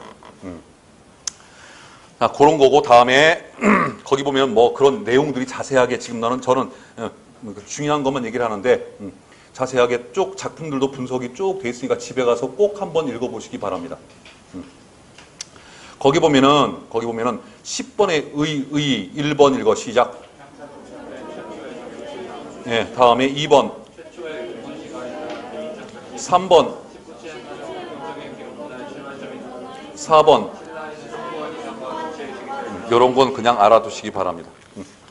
자, 넘어가서 이제 차자 표기. 그래서 참고적으로 한글이 창제되기 전에 우리 조상들이 한자를 이용해서 우리만의 독특한 글자를 만들어 썼던 그런 글자도 있는데 그 대표적인 글자가 따라해 서기체, 향찰, 이두, 구결 이런 게 있어요. 그때 이제 대표적인 게 향가에 나타난 향찰이고 이두는 누가 정리했다고 그래? 설총이 정리했다고 알려져 있죠. 정리는 그러니까 이두를 창시한 사람이 거의 아마 설총일 가능성이 굉장히 높고 구결 이 구결이 그 우리 백제인들이 만든 거야. 충청도에서 살았던 백제인들이 만든 게 구결이고 이 구결 문자가 실은 20세기 초반까지 사용이 됐어요. 굉장히 오랫동안. 이 구결이 뭐냐면 한문에는 뭐가 없다고 그래서 아까 조사, 어미가 없어. 이런 토씨가 없어요. 그러니까 한문을 읽으려면 예를 들어서 자왈 다음에 뭐라고 해야 되나? 효자, 신체발부, 수지, 부모니, 부모, 불감회상, 효지시야 이렇게만 써 있어. 한자로. 그거를 우리식으로 읽으면 자왈, 효자는 는을 집어넣어야 돼. 효자는. 신체발부는 수지, 부모니, 니를 또 집어넣어야 돼. 그지? 불감회상이 효지시야 니라 이렇게. 그때 니, 은, 니라 이런 어미와 조사를 뭐라고 그래? 토씨라고 그래. 그 토씨를 집어넣으면 우리말처럼 쉽게 읽혀 그게. 그때 그 토씨를 달 때 한글이 없으니까 뭘로? 구결 문자로 달았어요. 여러분들 지금 일본 글자를 보면은 대체적으로 명사나 어근에 해당하는 그 말들은 대부분 다 한자로 적지요. 아니면 가다가나 문자로 적죠. 대문자라고. 그런데 토시에 쓰이는 문자들은 다 히라가나 문자죠. 여러분들 한글과 컴퓨터 가셔가지고 F10 키를 누르면 특수 문자가 나와. 거기서 구별 문자를 찾아보시고 다음에 뭡니까 일본 그 히라가나 문자를 찾아가지고 글자를 한번 비교해 보세요. 무지무지하게 똑같아요. 모양새가.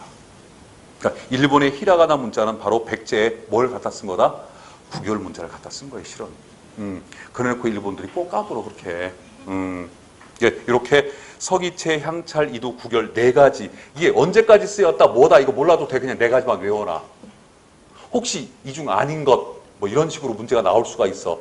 그 나온 적이 있고. 혹시나 싶으니까 따라해 서기체, 향찰, 이두, 구결, 훈민정음은 아니야.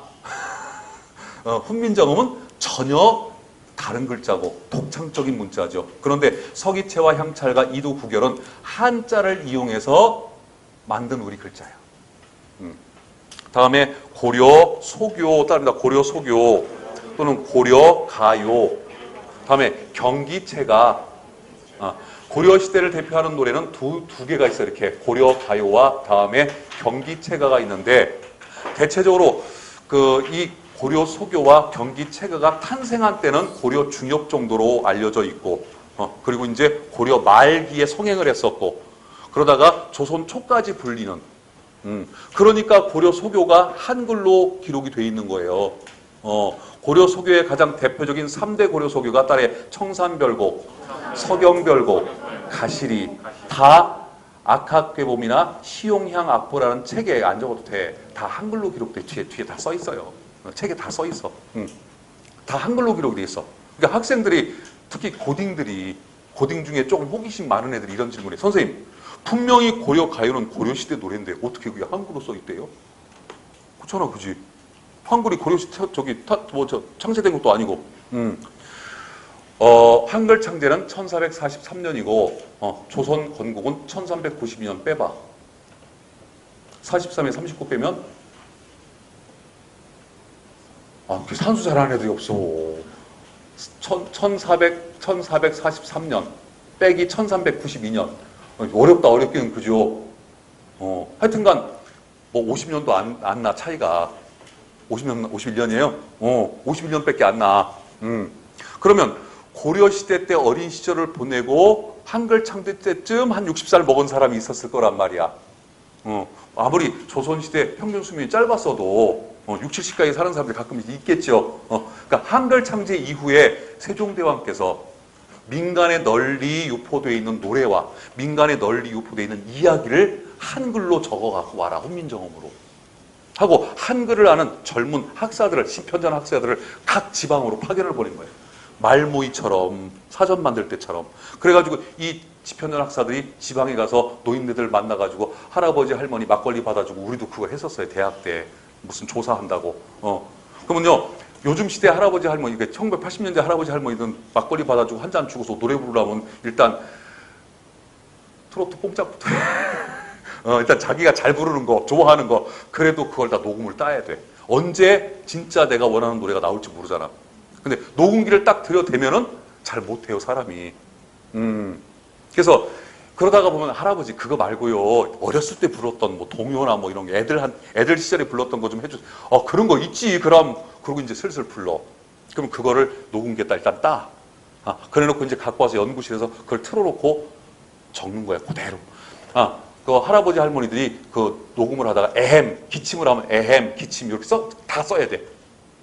그러니까 그런 식으로 조선시대 때도 젊은 학사들이 지방에 가서 지방의 노인네들한테 옛날 어렸을 때 불렀던 노래를 좀 불러보시오 하고 한글로 적어서 시용학부에 적어놓은 게 바로 그게 지금 우리가 한글로 배우고 있는 고려가요야. 그럼 지금 우리가 배우고 있는 고려가요는 대체적으로 언제 불려졌던 노래? 고려 말에 불려졌던 노래죠. 고려 말 조선 초에. 그러니까 왕조는 이시조선으로 바뀌었지만 백성들은 그대로 고려시대에 살고 있는 거야. 따지고 보면 금방 안 바뀌어요. 그나마도 이 백성들이 이제 조선이구나, 고려가 아니구나, 이걸 느낄 때쯤이 바로 세종대왕 때. 그 전까지는 나라의 기틀이 거의 잡혀있지 않았어. 그 세종대왕이 거의 다 기틀을 잡아놨죠. 이래서 조선이란 나라가 좋은 나라구나 하고 이제 받아들이기 시작을 했겠지. 그러니까 세종대왕이 참 한 일이 많은 사람이에요. 그렇게 보면은. 그래서 이제 고려 소교는 한글로 기록이 돼서 현재 남아있고, 고려 말에 불렸던 고려 소교들이 남아있고, 고려 소교는 대체적으로 평민층에 의해서 향유화된 노래. 그래서 고려 소교, 고려 가요는 대체적으로 평민들의 솔직 담백한 내용으로 되어 있습니다. 그러다 보니까 이 서민들의 좀 낯뜨거운 애정 행각을 표현하는 그런 노래들도 꽤 많아요. 물론 지금 우리가 읽어봤을 땐 낯뜨거울 정도는 아니야, 우리 기준에서는. 근데 조선시대 선비들 기준에서 그렇다는 얘기지. 조선시대 선비들이 가장 섹시하다고 느꼈던 여자의 모습이 바로 여자가 걸어갈 때 여자의 보선 앞코빼기가 치마에서 살짝 나왔다가 보였다가 쏙 들어가서 안 보이고, 살짝 나왔다가 이걸 우와 섹시해, 그렇게 했다는 거야. 그러니까 지금 우리 섹시함의 기준하고 너무 차이가 나잖아, 그죠? 그러니까 조선 선비들이 보기에는 굉장히 낯뜨거운 그런 노래들이 있었는데, 그래서 그 노래를 적질 않았어요. 사리부재라고 해요. 그리고 심지어는 그 노래들을 다 태워버렸어요. 뭐라고? 남녀 상열지사라고 해가지고. 그래서 읽다 보면 남녀 상열지사 얘기가 나와. 그래서 그렇지 않았으면 그래도 그 조선시대 선비들이 참 큰일 한 거예요, 그죠? 그거 안 태웠으면 우리 또 공부할 게 무지하게 늘어났었을 거야. 지금도 남아있는 노래 중에 만전춘, 이상곡, 이런 노래들이 조금 낯뜨거운 그런 노래인데, 우리 기준에서 보면 전혀 낯이 안 뜨거워요. 그리고 경기채가라고 하는 노래는 경기채가라고 이름이 붙은 이유는 뭐냐면, 그 노래 끄트머리에 꼭 경기하여 이런 한문이 붙어 있어. 경기하여. 이 경치 얼마나 좋습니까? 이런 뜻이 한문을 해석하면. 경기하여가 다 끝에마다 붙어 있어, 후렴구로.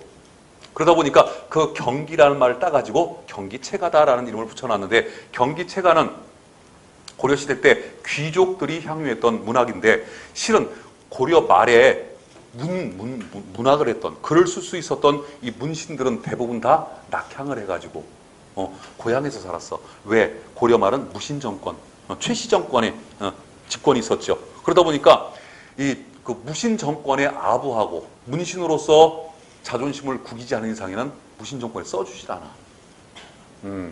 그래서 대부분의 문신들, 글귀나 쓴다는 사람들은 대부분 다 낙향해서 시골에서 집에서 살고 있었어. 근데 집에 가면은 뭐 토지 많겠다, 뭐 걱정이 하나 금수저야. 그냥 얘네들은 다이아몬드 수저야. 그러니까 그냥 정자 하나 지어놓고 거기서 술 마시면서 노래나 부르고 앉았는 거야. 그래놓고 무슨 노래를 부르냐? 내가 이런 책을, 중국의 이런 유명한 책을 읽었는데 이 얼마나 좋은 경치입니까? 옆에서 내가 이렇게 중국의 좋은 시를 읽었는데 이 얼마나 좋은 내가 이렇게 중국에 가가지고 이런 붓도 사고 이런 기가 막힌 명품 붓을 사고 명품 붓을 샀는데 이 얼마나 좋은 경치입니까? 이 지랄들하고 노래를 부르는 게 바로 경기체가야. 그러다 보니까 경기체가에 맨 책 이름, 무슨 붓 이름, 무슨 시 이름 이것만 잔뜩 나와요. 또는 중국의 유명한 문인들 이름. 내가 이만큼 공부했다 자랑하는 노래예요. 그러다 보니까 맨 한자 투성이야. 그래서 경기체가는 국문학적으로 고려 소교에 비해서 그 가치가 좀 떨어져서 시험 문제 잘 안 나오는데 딱 한 작품이 나와. 경기체가 중에 한림별곡. 또 그런 얘기야. 그러니까 한림별곡이 경기체가의 대표적인 노래인데 경기체가를 가지고 문제를 낸다면 한림별곡 내용에 관한 문제가 나오는 게 아니라 그 경기체가의 특징을 이론을 묻는 문제 그런 문제가 나오고 그 경기체가 그런 특징을 갖고 있는 노래입니다. 다음에 고려 가요는 형식적으로는 음수율이 332조가 표준이에요. 세 글자 두 글자 여기 봐봐. 가시리 있고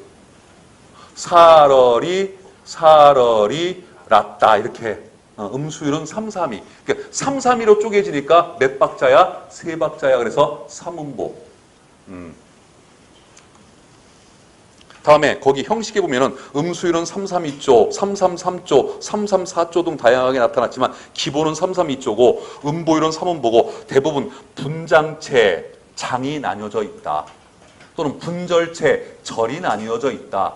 분연체, 연이 나뉘어져 있다. 그래서 청산별곡 같은 경우는 총 8년으로 돼 있죠. 다음에 이 고려 소교의 특징은 각 연마다 뭐가 붙어 있어? 후렴구가 붙어 있다. 가시리 있고 나난 버리고 가시리 있고 나난 위증들과 태평성대 미쳐 죽어요 아주. 님이 나를 버리고 가신다는데 웬 태평성대?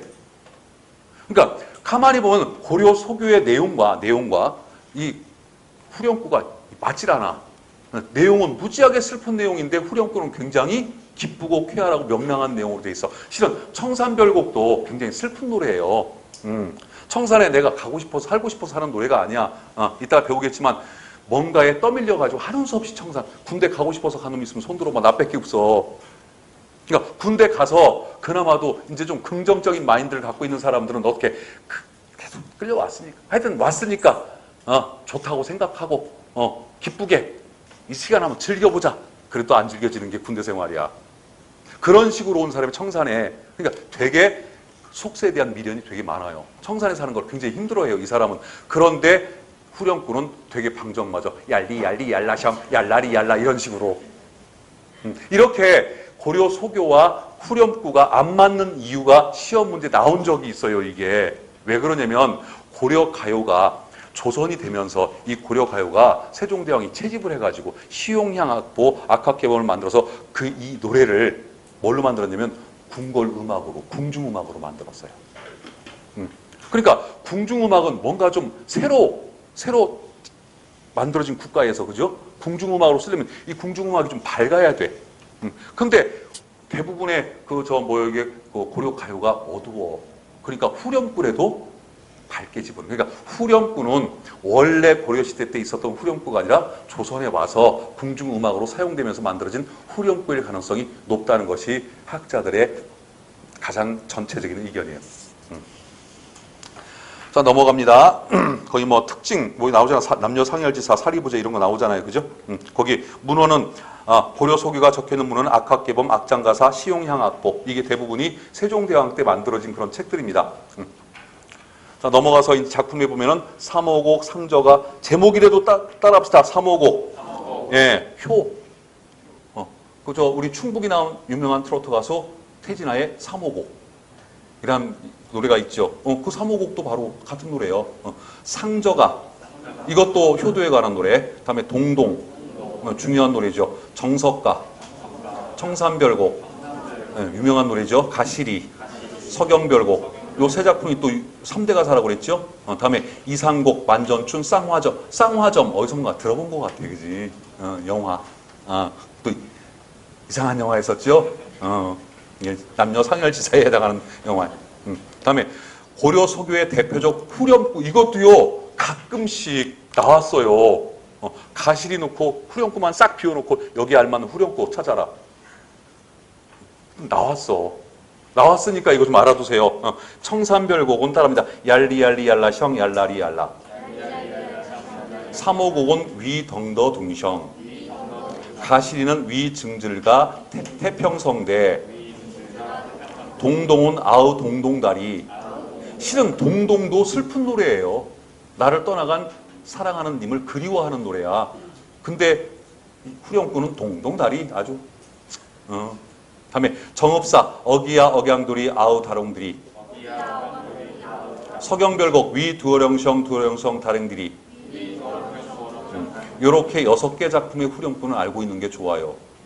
나올 만한 것만 뭐 다 저기 뭐 여기 상조가 후렴구 없잖아. 이상곡 후렴구 없잖아, 그죠? 모든 고려 가요의 후렴구를 다루는 게 아니라 여기 6개 후렴구가 시험 문제 나왔던 것들이에요, 이게. 그래서 알아두는 게 좋습니다. 다음에 시조로 갑니다. 시조는 발생은 고려 중기에 했다고 그러는데 알려진 바는 없어요. 대충 그렇게 그렇게 봐요, 그냥 학자들이. 나는 왜 그렇게 부르는지 나는 잘 모르겠어. 하여튼 그럼 고려 중기에 창작된 시조가 있었어야 돼. 근데 아직까지 고려 중기에 창작된 시조는 발견되지 않고 있는데 이상하게 학자들이 고려 중기쯤, 왜냐면 고려 말 조선 초기에 완성된 시조가 나오려면 적어도 고려 중기에는 시작됐어야 고려 말 조선 초기에 완성된 평시조가 나올 것이다라고 추측을 하는 거지. 왜? 19채 향가가 나온 건 통일신라 시기예요. 그러면 삼국시대 때, 삼국의 신라 시대 때는 4구채, 8구채였었거든. 그러니까 19채 완성된 향가가 나오기까지 약 400년, 300년 이 정도 걸렸어. 그러니까 완성된 평시조가 나오기까지 2, 300년은 걸릴 것이다. 그러니까 고려 중엽부터 시조가 쓰이기 시작을 해가지고 완성된 평시조는 고려 말 조선 초에 나왔어. 그때 고려 말 조선 초에 유명한 시조가 바로 뭡니까? 바로 정몽주의 단심가. 다음에 그 누구의 화답시라고 그러죠? 이방원의 하여가의 답시라고 그러죠. 그러니까 이게 고려 말에 나온 시조지. 자, 다음에 형성은 민요로부터 시작을 해가지고 19채 향가로부터 고려 소기에서 시조로 옮겨가는 그런 계승 발전 과정을 겪고 있고, 다음에 평시조 3, 4조입니다. 3, 4조고 4, 4조도 허용이 됩니다. 음수율은. 그리고 한 줄을 읽는데 몇 바기가? 4바기가. 동창이 밝았느냐, 노고질이 우지진다. 4바기 가잖아. 그래서 사음보. 음수율은 3, 4조. 그런데 이렇게 나가요. 3, 4, 3, 4, 3, 5, 4, 3인데 여기가 3, 5로 가요. 여기가. 낙구, 첫머리가 3, 5. 이 3글자, 5글자 이 낙구는요. 나중에 중장의 길이가 엄청나게 길어지는 사설시조가 되고 이 글자 수는 꼭 지켜요. 여기 낙구는 꼭 지켜요. 이 낙구가 그래서 형시장 굉장히 중요한 부분이야, 이 부분이. 그래서 3, 4, 3, 4, 3, 4, 3, 5, 4, 3으로 가면 기본적인 글자 수는 총 45글자. 예전에 우리 투지폰의 글자판 수가 45글자라고 그랬지, 내가. 근데 그 이사한테 내가 밥 얻어먹었다고 그랬지. 그래서 우리 조상들은 거의 500년 이상 45글자만 주면 자신의 지금의 정서, 지금의 감정을 표현할 수 있는 능력이 학습이 된 거예요, 시조로. 그래서 지금도 MMS로 넘어가기 전 기준 글자 수가 45글자예요. 그러니까 46글자 되면 돈이 올라가기 시작을 해. 맞을걸? 세보세요, 한번. 자, 다음에 뭐 단가라고 그래. 이 시조를 단가. 왜 단가라고 그러면 이제 시조 이후에 나타났던 가사라고 하는 그런 장르가 있죠. 가사. 그러면 가사는 뭐냐? 가사는 쉽게 말하면 시조는 몇 행이야? 3행이야. 초장, 중장, 종장, 3행. 그거를 4행 이상으로 쓰면 그게 가사가 돼. 3행은 시조, 4행 이상 쓰면 가사 이렇게 되는 거예요. 근데 지금까지 발견된 가사 중에서 4행짜리 가사는 없어요. 10행짜리 가사도 없어요. 보통은 다 25행이 다 넘어가요. 길어져요. 그러니까 상당히. 그래서 시조는 단가, 짧은 노래, 가사는 장가, 긴 노래 이렇게 부르기도 했답니다. 뭐 가사 같은 경우는 뭐 긴 노래는 책 3권짜리 가사도 있어요.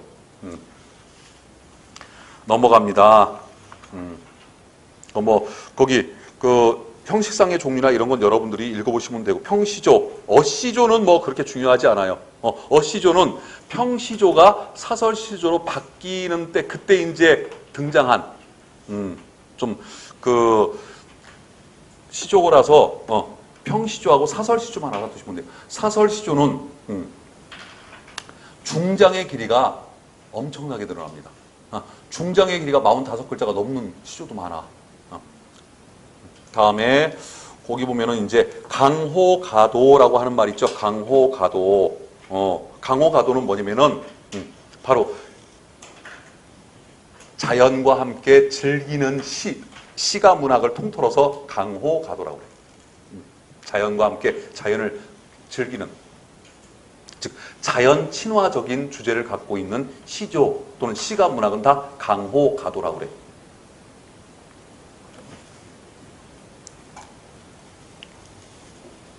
그래서 이 시조는 조선 전기 임난 이전까지는 주로 평시조가 쓰였고, 평시조는 누구에 의해서? 양반들에 의해서 향유가 됐어. 그러다 보니까 평시조는 작가 이름이 다 대부분이 다 밝혀져 있어요. 왜? 귀족 이름이 있는, 여러분들 착각하시는 게 옛날에 평민들도, 우리가 지금 평민이잖아, 그지? 다 이름 있잖아.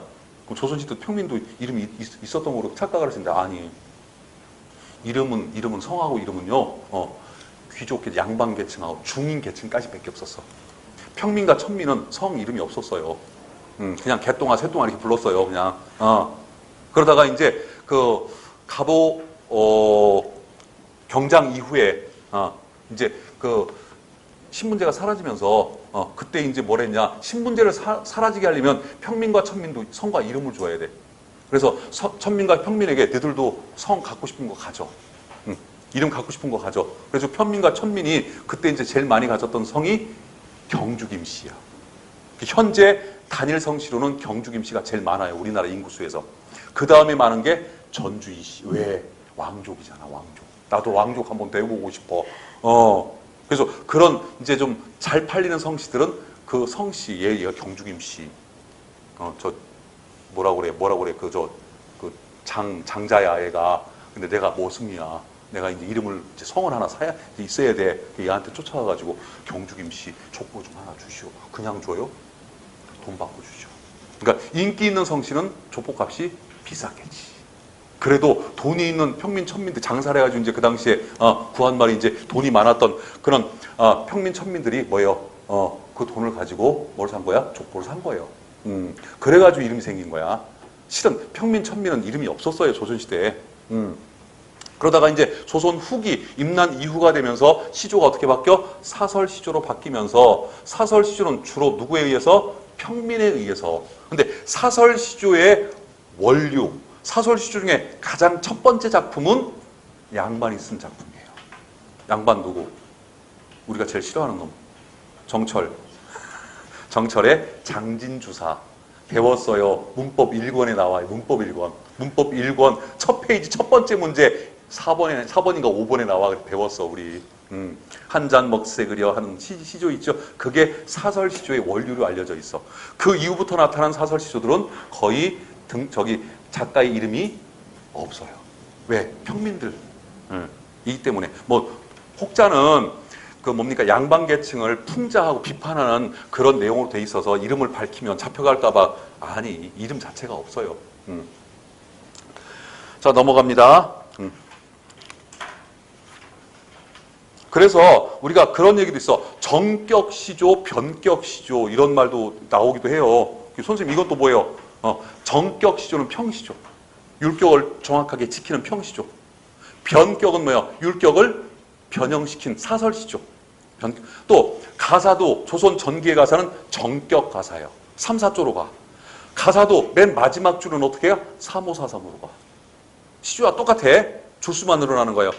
그러다가 이제 이 가사도요, 조선 후기가 되면은 이제 율격이 깨지기 시작을 해요. 글자 수가 깨져요. 이걸 변격 가사라고 해요. 자, 다음에 거기 갈피잡기의 사설 시조의 특징 정리가 되어 있지요. 꼭 읽어보시기 바랍니다.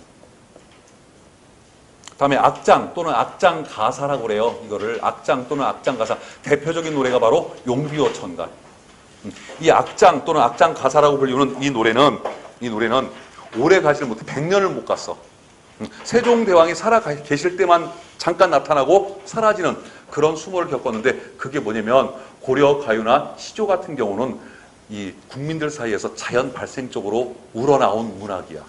그런데 악장 가사라고 불리는 이 악장은 세종대왕께서 인위적으로 만들어낸 거야. 뭘 하기 위해서? 조선 개국의 정당성과 다음에 훈민정음의 실용성을 실험하기 위해서 만든 노래들이에요. 그러다 보니까 얘는 인위적으로 만든 노래다 보니까 인기가 별로 없어. 그래서 세종대왕 사후에 흔적도 없이 사라지기 시작을 합니다. 주로 용비어 천가. 주로 이 악장 가사는요, 용비어 천가라는 노래는 주로 고전 문법 문제로 많이 나오지 문학적인 문제로는 잘 안 나오죠. 읽어나 보세요. 넘어갑니다. 가사. 아까 설명했었죠. 가사는 시조를 4줄 이상 느려 쓴 거야. 근데 한참 많이 느려 쓰죠. 그래서 조선 전기는 정격 가사로서 3, 4조로 가고 있고, 다음에 조선 후기 가사는 변격 가사로서 이제 율격이 좀 깨지는데, 아무튼 가사도 맨 마지막 줄 낙구에는 어떻게 끝나? 3, 5, 4, 3, 5 끝나. 3, 5 꼭 지켜요, 이거는. 거기 보면은 이제 그 가사는 성격상 내용적으로는 산문에 속해, 산문.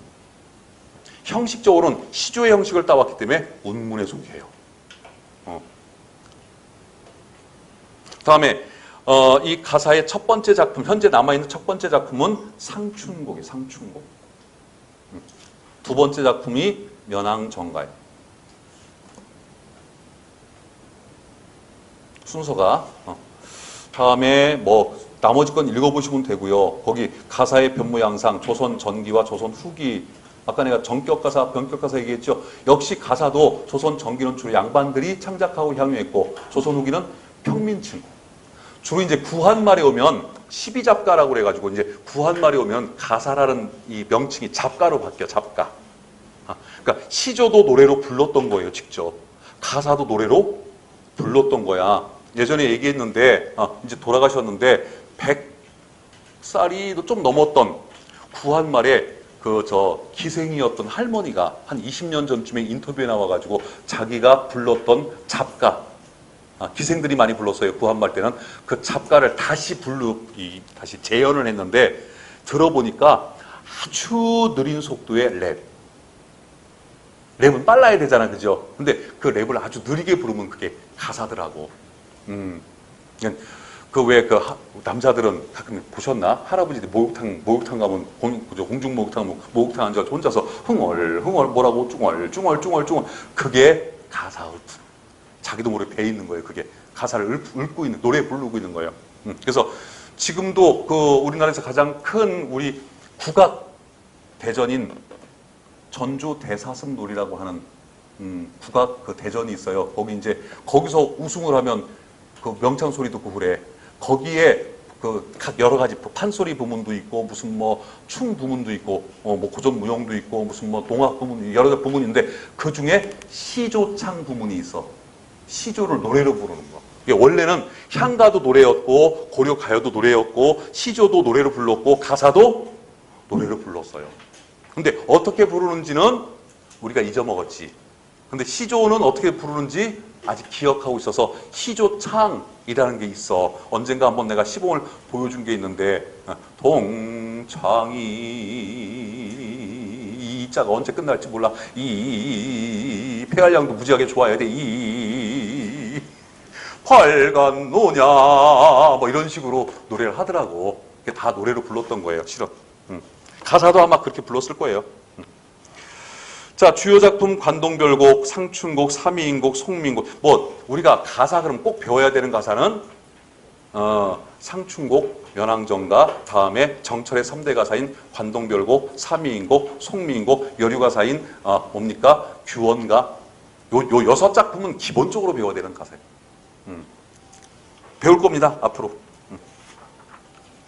넘어갑니다. 예. 거기 갈피잡기 잘 읽어보시면 돼요. 예. 거기 보면 이제 조선 후기에 나왔던 일동장유가와 연행가, 이게 기행가사인데 실은 관동별곡도 기행가사예요. 근데 일동장유가와 연행가는 특징이 뭐냐? 외국 갔다 오면서 쓴 노래. 일동장유가는 그 필자가 일본 사신으로 갔다 오면서 일본에 관한 기록을 써놓은 거고, 연행가는 청나라 연주까지 사신으로 거 갔다 오다가 쓴 거예요. 그래서 일동장유가 같은 경우는 책 3권짜리 가사예요. 굉장히 긴 가사입니다. 다음에 나머지 건 읽어보시면 됩니다. 다음에 고전문학사 요약 집에 가셔가지고 어떻게 설명하고 또 나와 여기 지금. 대신 여기에는 고대 산문이 포함되어 있어요. 여기 고대 산문. 읽다가 보시면은 폐관문학, 가전체 이런 식으로 산문도 설명이 돼 있어요. 쭉 집에 가서 읽어보시면 충분히 이해를 할 만한 내용으로 되어 있습니다. 다음 시간에는 고대시가 기출문제는 마지막에 풀고, 고대시가 무슨 문제야?